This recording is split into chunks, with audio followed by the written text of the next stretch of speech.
Hello guys and welcome back to another video. This time I'll be checking out the Intel Core i5-3570, requested by Muhammad Ahmed. I'll be doing things a bit differently this time around, and probably different to other reviews that you see. There will be benchmarks in the video, but they will just complement my experience of using this CPU for the last week. I did it this way to give a good answer on how it is to use daily. And also, thank you a lot for 100 subs. There will be a game giveaway going on. More information about that at the end of the video. So first I'm gonna touch a bit about the desktop experience of this CPU.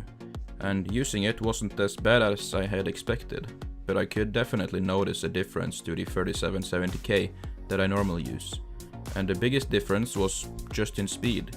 Using the computer felt a bit slower than normal, and multitasking did work, but it slowed down a bit more than usual, with my 3770K of course. And I'll get back to this when I talk about the gaming performance. If you are planning on doing some video or photo editing with this CPU, you better have some time on your hands, because it does take a while. But I'm never in a rush, so for me it was the same. I don't even use my computer when I'm rendering. And as usual, I did test some games on the CPU, and it's the games that I spend the most time with these days. And they are as follow: F1 2019, Csgo, and Rocket League. Let's just start with F1. And this game is pretty CPU intensive, and I could notice some significant slowdowns in the game, which was a bit irritating. You don't notice it with the average FPS of 69, but the main problem was that I got under 50 FPS on average when I had other things playing in the background. And I do like to have a video or something playing when I'm not speaking with my friends or anything. So doing that and playing the game at the same time was not the greatest experience. There wasn't too much of a difference when I was using Spotify in the background, however, so you can keep that in mind. Csgo is also a CPU intensive game, but it ran almost perfectly with an average FPS of 167.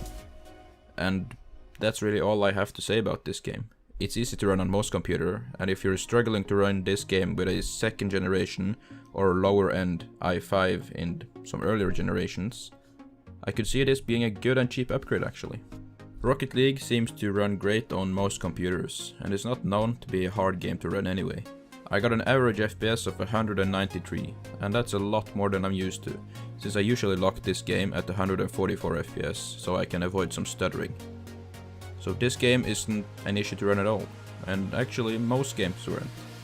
If you're just looking for a CPU to game and you have a second generation i3 or a lower end i5, I could actually see this CPU being a pretty good upgrade for cheap. That depends on how much you can find it for, of course. But the CPU performance is pretty good, and that's my phone. So as a conclusion, this CPU is still capable of running games to this day. And I was actually a bit surprised of some of the performance that it managed to pump out. And there is a 3570K as well, and I'm sure that overclocking this model would have made it a lot more viable. So if you can get that one, I would suggest it. And again, I have a giveaway running, so if you want to join that one, there's a Discord channel down in the description. I didn't want to put it in the title of the video, since people just search for giveaways and enter. And I don't care if you subscribe or like the video, it's not necessary for me. I just want to thank you guys for getting me to over 100 subs. So thank you, and the link is down in the description.